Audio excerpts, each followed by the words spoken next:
I have recently graduated from Department of International Relations, Federal Urdu University, and with the grace of Almighty, I have secured enrollment in the Tomsk State University, Russia, and further process is going on. And the topic that I am going to deliver my poster presentation is Russia's increasing influence in BRICS, challenges and opportunities. First of all, BRICS is an economic, financial and institutional alliance made by Russia, Brazil, India, China and later on South Africa.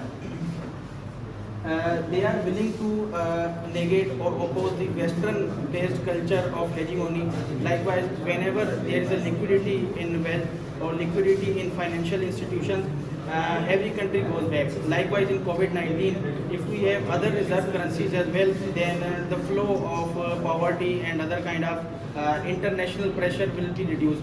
The aim of the BRICS is to create South-South cooperation. Rather than if we in international relations we hear North, global South gap.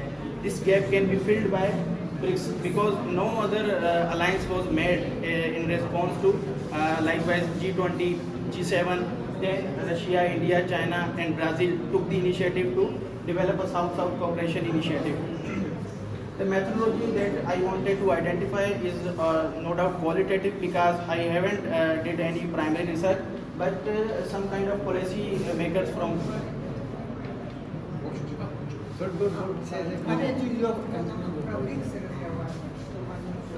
the policy maker, diplomats, interviews of them.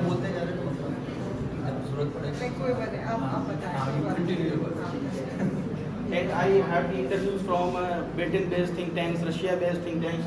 Then I gathered the data. The figures that I have used are taken from Statista, the very authentic website for providing statistics of the countries and organizations.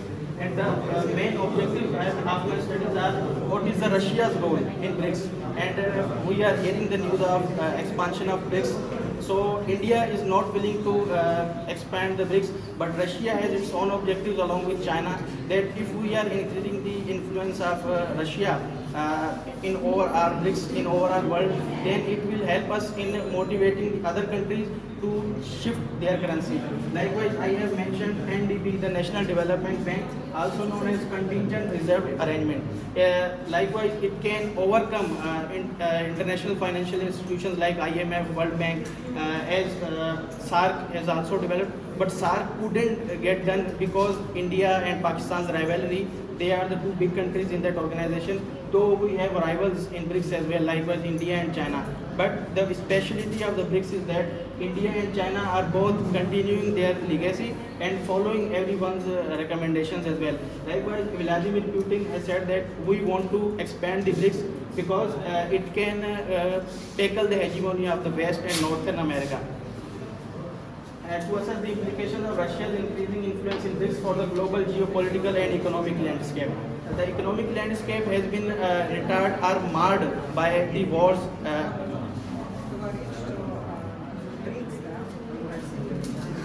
The literature review is seeking the ways that what is the impacts of imports, exports on other kind of countries like South gap, and how can China play their role in manufacturing or manifesting the role in neutralizing the poverty in the global South region. Likewise, we can see that 33% of poverty ratio has been lifted after COVID-19 pandemic, and likewise, China, Russia, and India, they are the major countries by population.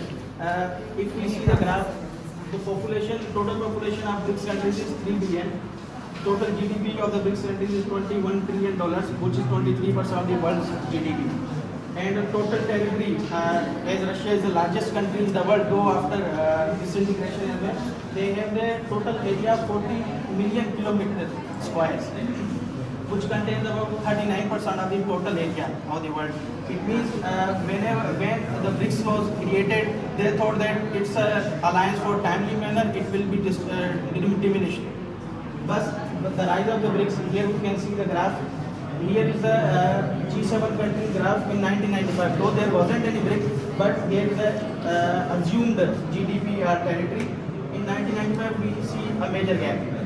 In 2010, BRICS arose and came near G7's economy and GDP. But in 2023, we can see that BRICS alliance is moving ahead of G7 because of their territory and their population, as India and China are the most populous countries in the world. And how is BRICS expanding? Likewise, in January 1st, 2024, Iran, Ethiopia, Egypt, and UAE, they newly joined BRICS. And Argentina's president was changed, so they withdraw their participation in BRICS. But overall expansion of BRICS means that their partners are emerging in every continent of the world. It means that they are pretending their lines in overall countries of the world, so the cooperation can be made and economic, financial, technical, infrastructural manifestations can also be made. So here is a cartoon I have taken from Panda. Vladimir Putin has suggested that we are going to expand the BRICS. Xi Jinping and Narendra Modi and other presidents of likewise Brazil, Lula da Silva, they are saying that we will be ready to expand the BRICS. As this, I think this is a very major initiative by Russia to expand the BRICS, as well as it increase the interdependence, which is liberalism theory. And I also, as a researcher or as a student, I am going to support Russia's decision of expanding the BRICS, as it will reduce the hegemony of IMF that was created after Bretton Woods Conference in 1946. So that was my presentation. There are some findings and results that how Britain or BRICS is challenging the world order, and it was created in 2006. And after that, their GDP has overall grown to very greater extent, and the use of local currencies can be made. Likewise, after the intervention in Ukraine, I think Ukraine was moving towards European Union. It was the right decision of Russia, as United Nations Article 51 says that if any country attacks you, then you have the right to attack on that. So, in national interest, in Russia's national interest, they attacked Ukraine. But where is the global powers in Palestine and in Israel's matter? Because there isn't any kind of bombardment or materials provided to Palestinians, but they are backing, whole European Union is backing Israel over there, and they are backing Ukraine as well. So I think Ukraine is becoming new Afghanistan. So there isn't any role of Russia, but greater powers like USA, France. The only role of Russia is to protect its borders, protect its people. We, in the past, we, as Russia, we constantly tried to be, corrupted or bring some other culture, information, and manipulate us. And that's why we have to protect the whole nation. Likewise, they are From the politics. they are teasing Poland, they are teasing Sweden to join the European Union and to curtail the borders of Russia. But I think that Russia did right to their extent, because in international relations, every country wants to protect its self-interest and national interest. Nothing is superior than national interest.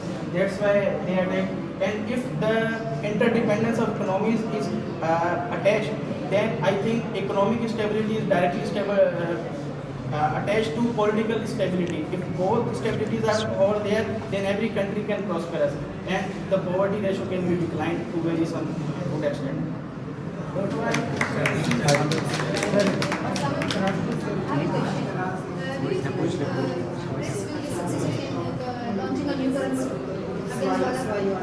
It will take some time. Likewise, if they launch a new currency in 2025, it will be very difficult. But if they prepare a proper plan, likewise, firstly we can trade in currency in oil or fossil fuels. After that, we can use that currency in overall expenses of the country, likewise import and export. I think if they do marginally, they can be successful. But if they launch whole the currency in direct way, it will be some unsuccessful, because dollar is a hegemonic in the Which world. type of currency will they launch? Like it's like a crypto or like someone paper currency? They are focusing on cryptocurrency because the world is moving to digitalization. So they are moving to cryptocurrency. If there are inflammation attacks or any other attacks, they can be taken through digital currency. Do you think it would be easy to launch a new currency against dollar? And would they question on how they will do? Before 1970s, gold was a standard currency, And after that, America took hegemony, and he said that we are the global power and dollar should be the standard currency. If there was gold, world was running. If there is dollar, world is running. If there is ruble, if there is yen, yuan, world will be running. No. My question is that would it be easy to launch a new currency against the It will not be easy, but I say that if they take timely steps, likewise 2030 vision, for example, 2030, 2032, 2040, in timely manner, it can be possible. There is in hope the for European, this. in the European Union there is only one currency, but all countries are on the same page. But in the BRICS, the India is on another page, China and Russia is on the other page. So do you think it will be successful? Likewise, their stances are different because India is the greatest populous country in the world right now. But they are on the same page behind the doors, because if they are attending summits, if they are moving to new participants entrance in the organization, they are on the same page. Though their interests are different, they can manage all the things because Russia and India are the lifelong partners from their independence as well. And India and China though are the rivals, because Russia is also a greater giant in economy. They can play a role of mediator and buffer zone so that China and India does not collapse and economic prosperity can take place. Let me clear one thing. It's a specific type of the integration. So what are the hurdles from the time of expansion of in the BRICS? Like, do you think is an Indian factor or other factor which was otherwise other countries were? What kind of the sovereignty they want to surrender? Because in the economic sector or different sector, what do you think there? Two things is either what are the obstacles of his expansion and how much they can be developed. The major obstacle is no doubt India. India does not want to expand the BRICS because some Muslim countries like US, UAE, Saudi Arabia, and though Pakistan has also given request in another 40 countries to join the BRICS, India is creating hurdles because it knows that its hegemony will be compromised. If Pakistan is in the same bloc, then their interest can't be achieved. Likewise, in Argentina's case, Argentina's president changed, their stance changed. Leadership plays a very important role in these kind of things. Likewise, when Donald Trump was there, they thought of withdrawing from Afghanistan. Joe Biden came, they withdrew from Afghanistan. Okay, that's going to be the leadership. Leadership factor is very essential. I have a question regarding Ukraine future. You said that Ukraine is going to be Afghanistan in future. So who are responsible for making Ukraine Afghanistan? Russia or European powers who back Ukraine? Recently, America passed a legislative package, $95 billion, for providing security assistance to Ukraine, Taiwan, and other countries, Israel. Don't you think that being a sovereign state, Ukraine has a right to join NATO? I want to know who are responsible. The main reason behind Ukraine becoming Afghanistan is no doubt European powers, North America, because they are pinching to collapse the borders of Russia. Likewise, if it's the country and they are were the parts before, likewise before its disintegration of Soviet Union, they are were the parts of Russia. Ukraine was the hub of nuclear power plants, likewise in Chernobyl. So if you come in the boundaries of a country which is powerful, then no doubt they will take steps in their defense as well. And as Europe did in Afghanistan, they are doing same things in Ukraine. They are doing same things in Israel and Palestine case. They did same thing in Armenia and Azerbaijan case. Nancy Pelosi visited Taiwan. Nancy Pelosi visited Armenia.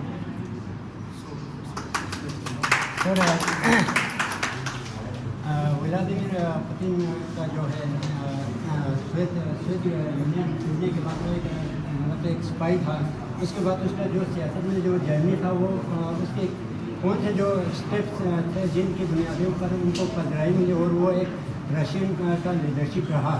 और इन 23 से 24 सालों में पाकिस्तान का उसने कभी भी दौरा नहीं किया, क्योंकि अगर देखा जाए तो इंडिया उस पर अपने तहफ़्फ़ुज़ात का रशिया को कहते हैं कि रशिया पाकिस्तान के साथ ट्रेड करेंगे तो हमारी भी कुछ पॉलिसीज़ हैं। तो क्या इंडिया हमारे लिए पाकिस्तान और रशिया के जो रिलेशन में जो है एक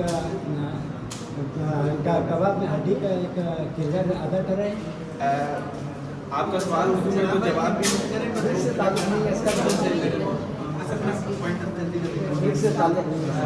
लास्टली जो है इंडिया और अगर रशिया के ताल्लुकात आपस में बेहतर हो रहे हैं तो इसमें इंडिया का कोई भी मुजायका नहीं हो रहा है। उसकी बुनियादी वजह ये है कि इंडिया के अभी तमाम सुपर पावर से ताल्लुकात अच्छे हैं उनकी पॉपुलेशन की बुनियाद के ऊपर। एप्पल और दूसरी कंपनीज जो है वहाँ पे इसलिए आ रही है कि उनकी पॉपुलेशन बढ़ रही है। और अगर पाकिस्तान का इंडिया रशिया के साथ ताल्लुकात बेहतर हो रहे हैं तो अल्टीमेटली ये पाकिस्तान इंडिया के ताल्लुकात में बेहतर है। चलें भाई चलें, आई थिंक इट्स बेटर